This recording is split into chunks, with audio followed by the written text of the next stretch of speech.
Raja Saab stage మీద over బిల్డప్లు ఇచ్చారు, emotional అయిపోయారు. కానీ ఆ పర్ఫార్మెన్స్ లో 50% కూడా సినిమాకి లేదు. ఏదైతే వింటేజ్ ప్రభాస్ అది ఇది అని చెప్పారో, అసలు ఎస్పెషల్లీ ఫస్ట్ హాఫ్ లో ప్రభాస్ వాయిస్ కి ఏమైందో తెలియదు, తను మాట్లాడితే ఇరిటేషన్ వస్తుంది. ఏదైతే కామెడీ యాంగిల్ అని చెప్పారో 70% జోక్స్ అసలు పేర్లేదు. కామెడీ ఏం పెద్దగా వర్కౌట్ అవ్వలేదు. డాన్స్లు గొప్పగా లేవు, ఫైట్లు గొప్పగా లేవు. ఏదైనా ఉందా అంటే సెకండ్ హాఫ్ లో తన పర్ఫార్మెన్స్ పర్లేదు, బానే ఉంది. కానీ ఓవరాల్ చూసుకున్నప్పుడు ఏం అంత ఎనర్జెటిక్ గా కూడా లేదు, అంత గొప్పగా లేదు. ఇంకా వీటికి తోడు సినిమాలో 3 హీరోయిన్లను పెట్టారు, అసలు అంత స్కోప్ కూడా లేదు. And I don't know Nidhi Agarwal కి ఏమైందో తెలియదు. హరిహర వీరమల్లో కూడా తన ఆన్ స్క్రీన్ కాస్త వియర్డ్ గానే ఉంది. అండ్ సేమ్ థింగ్ రాజాసాబ్ లో కూడా తను కాస్త వియర్డ్ గానే ఉంది. అండ్ అఫ్ కోర్స్ సినిమాకి తన వల్ల వచ్చి నెగిటివ్ ఎఫెక్ట్ ఏం లేదు, ఎందుకంటే అంత ట్రాక్ లేదు సినిమాలో, ఫస్ట్ అంత స్టఫ్ లేదు. తన వల్ల మాత్రమే నెగిటివ్ అవడానికి. ఉన్న హీరోయిన్స్ లో అట్లీస్ట్ మాలికా క్యారెక్టర్ కాస్త సింక్ అయినట్టు ఉంటుంది సినిమాకి, కాబట్టి తన క్యారెక్టర్ కాస్త బెటర్ గా అనిపిస్తుంది. అండ్ అగైన్ 3 క్యారెక్టర్స్ అక్కడ స్కోప్ లేదు, కానీ ఇంకా పెట్టాలి, రాజు గారికి 3 హీరోయిన్లు కావాలని మన మేవరిక్ మారుతి గారు అనుకున్నారు కాబట్టి స్కోప్ క్రియేట్ చేశారు, పెట్టారు. జస్ట్ ఫిల్లర్స్ లాగా నడిచిపోవడం తప్ప అక్కడ ఏమీ ఉండింది లేదు, పీకింది లేదు. Other prominent actor Sanjay Dutt కావచ్చు, లేకపోతే గ్రాండ్ మదర్ క్యారెక్టర్ కావచ్చు, వాళ్ళ రోల్స్ లో వాళ్ళు బాగానే చేశారు. ఇంకా మెయిన్ మన తమన్ విషయానికి వస్తే ఏవైతే సాంగ్స్ ఇచ్చాడో అవన్నీ బాగానే ఇచ్చాడు. కానీ మిగతా సీన్లు బీజిఎంల విషయానికి వస్తే అసలు సీన్లే అక్కడ ఏమీ లేవు కొట్టడానికి. కాబట్టి తమన్ కూడా ఏమీ చేయలేక ఆయనకు వచ్చిన లౌడ్ మ్యూజిక్ తో మాస్ ని ఎలా సృష్టిద్దాం అని చెప్పి అయితే ట్రై చేశాడు. బట్ ఆబ్వియస్లీ ఆయన ఎంత ట్రై చేసినా కూడా అది మరీ లౌడ్ అయిపోయి హెడ్ఏక్ రావడం తప్ప అక్కడ సీన్ లో స్టఫ్ లేనప్పుడు వేస్టే.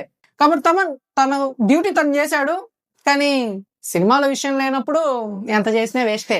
మెయిన్ మ్యాన్ మన మేవరిక్ మారుతి విషయానికి వస్తే అసలు ఈ సినిమాలో స్టోరీ లేదా అంటే ఉంది, కానీ స్టోరీ ఉండి లేనట్టు దిగడమే ఆయన టాలెంట్ అన్నట్టు ఈ సినిమా తీశాడు.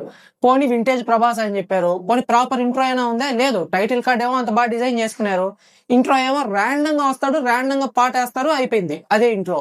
అట్ట ఫ్యాన్ సర్వీస్ దీక పోనీ ఇలా స్టోరీతో ముందుకు కదలక అది కొంచెం ఇది కొంచెం గ్రైండర్ లో వేసుకొని సినిమా తీస్తే ఇలాంటి ప్రోడక్టే వస్తుంది. ఇప్పుడు అట్లీస్ట్ కంప్లీట్ గా ఫ్యాన్ సర్వీస్ అనుకున్నప్పుడు అట్లీస్ట్ ఒక సాంగ్ కరెక్ట్ గా పిక్చరైజ్ చేశారా, లేదు. అట్లీస్ట్ ఒక డాన్స్ కరెక్ట్ గా ఉందే, లేదు.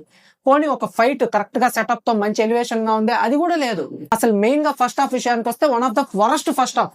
అసలు ఇంటర్వెల్ దాకా స్టోరీ ఎక్కడికి కదలదు, అక్కడక్కడే తిరుగుతా ఉంటది, హీరోయిన్లు వస్తారు, ఎక్కడైనా ఫిల్లర్స్ అంటే అక్కడక్కడ ఉంటాయి, కానీ ఎంటైర్ ఫస్ట్ హాఫ్ అంతా ఫిల్లర్స్ తో నింపచ్చు అని చెప్పి ఈ సినిమా వల్లే మనకు తెలుస్తుంది. But at least second half average గా ఉంటది. ప్రీ క్లైమాక్స్ హాస్పిటల్ సీన్లు కానీ అవి ఇవి కొన్ని బాగానే ఉంటాయి.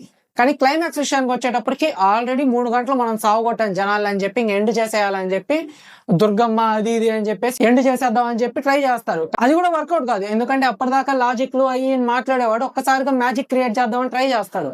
ఇవే బోనస్ అనుకుంటే సెకండ్ పార్ట్ అని చెప్పి మళ్ళా రాజాసాబ్ ద సర్కస్ అని చెప్పి ఎండ్ చేశాడు. ఆల్రెడీ ఈ సినిమాలో చేసిన సర్కసే, కానీ దానికి మళ్ళీ సెకండ్ పార్ట్ ఎందుకు, దానికి రాజాసాబ్ ద సర్కస్ అని పేరెందుకు? ఓవరాల్ గా చూసుకుంటే మాత్రం ఇన్ జనరల్ గా మారుతి గారు ఇలాంటి జానర్ ని హ్యాండిల్ చేయగలడు, ఎందుకంటే ఆయన ఆల్రెడీ హారర్ కామెడీలు చేశాడు. బట్ ఎప్పుడైతే ప్రభాస్ సినిమా ఆడినప్పుడు ఆటోమేటిక్ గా సైజ్ ఆఫ్ ద ప్రాజెక్ట్ పెరిగిపోద్ది, ఎక్స్పెక్టేషన్స్ పెరిగిపోతాయి. అంబిషియస్ గా ఏదో చేయాలి అని మనం అనుకున్నప్పుడు అది కరెక్ట్ గా వర్కౌట్ అవ్వలేదు అండ్ ప్రాజెక్ట్ మిస్ఫైర్ అయింది. సో ఎవరైతే ప్రభాస్ ని ఫస్ట్ నుంచి లాస్ట్ దాకా చూడాలనుకుంటారో వాళ్ళైతే సినిమాకి వెళ్ళిపోవచ్చు. సో నాకైతే మాత్రం పర్సనల్ గా సినిమా ఏం పెద్దగా నచ్చలేదు. మీకు ఎలా అనిపించిందో కమెంట్స్ లో చెప్పండి. సో మీరు మాత్రం వీడియోని లైక్ చేయండి, షేర్ చేయండి. ఇలాంటి మరెన్నో వీడియోల కోసం మాత్రం ఛానల్ సబ్స్క్రైబ్ చేసేయండి.